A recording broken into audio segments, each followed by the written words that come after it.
to Tripura Info News Update. আগামী 10 August রাজ্য জুড়ে জেল ভরো আন্দোলনের ডাক দিল সিপিআই-এম। পাশাপাশি সেপ্টেম্বর মাসে আগরতলায় বড় জনসমাবেশ করার ঘোষণা করেছে দল। সাংবাদিক বৈঠকে বিরোধী দলনেতা জিতেন্দ্র চৌধুরী ডিজিপি অনুরাগ ধনকরের মৃত্যুর ঘটনায় বিচারপতির নেতৃত্বে তদন্তের দাবি পুনর্ব্যক্ত করেন। তিনি আইন শৃঙ্খলা, বেকারত্ব ও বিভিন্ন সরকারি প্রকল্প নিয়ে রাজ্য সরকারের বিরুদ্ধে অভিযোগ তোলেন। একটা কর্মসূচি আমরা নিয়েছি, এটা সারা ভারত কৃষক সভার রাজ্য সম্মেলন আগামী সেপ্টেম্বর মাসের 1 থেকে 3 তারিখ অবধি। সে উপলক্ষে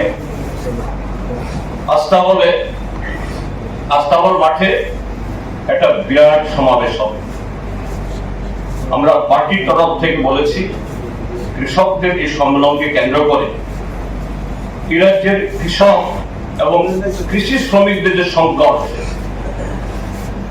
এটা সুরাহার জন্য অনুরাগ সাহেবের মতো মানুষকে এরকম একটা মানসিক নির্যাতনের মধ্যে যেতে হয়েছে, যার পরিণতি এটা। তো সেখানে মিস্টার পন্ট অল্প বয়সী অফিসার, ডাইরেক্ট আইপিএস অফিসার হলেও তার পক্ষে, কারণ তার সিনিয়র কিছু বসে আছেন দুর্নীতিবাজ, আইএস এর মধ্যে আইপিএস এর মধ্যেও অল্প কজন, কি পুলিশ পরিচালনায়, কি প্রশাসন পরিচালনায় মহাকারণে সমস্ত গুরুত্বপূর্ণ দপ্তর হলো তারা। এই দুর্নীতিবাদদের কয়েকজন আইপিএস এর মধ্যে নাম বলছি না, আপনার মিডিয়ার লোক ত্রিপুরা ছোট্ট জায়গায় সবাই দেখেন, একটা মোটা সোটা লোক। তো সেই জায়গাতে কতটুকু স্বাধীনভাবে ফ্রি অ্যান্ড ফেয়ারলি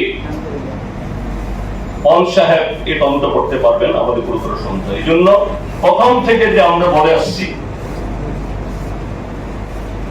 হাইকোর্টের সিটিং জাজের তত্ত্বাবধানে যেন এই তদন্ত হয় সে দাবি করছি। এবং আমি আজকে দুপুরবেলা আমাদের রাজ্যের মাননীয় রাজ্যপালের কাছে ইমেল পাঠিয়েছি যে আমরা সিপিআইএম দলের তরফ থেকে এবং বাম পরিষদীয় দলের তরফ থেকে আলাদা আলাদা ভাবে আমরা রাজ্যপালের কাছে আমরা দাবি জানাবো, তিনি হস্তক্ষেপ করুন। তিনি সংবিধান রক্ষায় আমাদের রাজ্যে নিয়োজিত, এখানে এই ক্ষেত্রেতে তিনি ভূমিকা নেই। এরকম একজন সৎ দক্ষ অফিসার, তার এরকম অকাল মৃত্যু, এটা যেন এইভাবে পার না পেয়ে যায় অপরাধীরা। দ্বিতীয় হলো যে জাতীয় সড়কের যে আজকে এরকম চরম তার অবস্থা, এটার উপরে আমরা তারিখ করিনি। আগরতলা শহরে এই যে তাদের অফিস আছে না এনএসআইডিসি, এই ভদ্রলোককে আমি বহুবার ফোন করেছি, কিন্তু ফোন তুলেন নাই। এত অরাসিটি, এত উদ্যস্ত। শান্তিপূর্ণ ভাবে, গণতান্ত্রিক ভাবে আমরা এক প্রতিবাদে একটা আগরতলা শহরে একটা সভা করব, সমস্ত অংশ মানুষের দৃষ্টি আকর্ষণ করব, এবং যে সমস্ত মহকুমার উপর দিয়ে এই রাস্তাগুলো এসছে, এই তেলিঙ্গা রাস্তাই হোক বা খয়ের রাস্তা, সে সমস্ত মহকুমাগুলোতেও আমরা জনগণকে সচেতন করার জন্য আমরা সভা করব। তার সাথে সামনে আমাদের একটা প্রোগ্রাম আছে আগামী 10ই আগস্ট।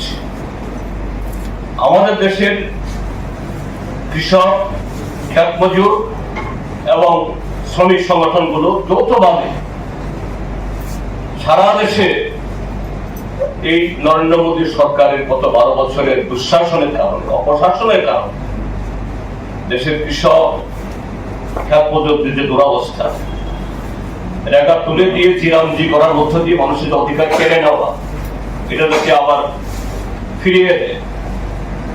তার সাথে পেট্রোল এবং সমস্ত নিত্য প্রয়োজনীয় দ্রব্যের জাকাত থেকে শুরু করে কর্মসংস্থান, আরো বিভিন্ন দাবিতে সারা দেশের সাথে আমাদের রাজ্যেও আগামী 10 তারিখ সব কটা মহকুমাতে আমরা জেল ভরব।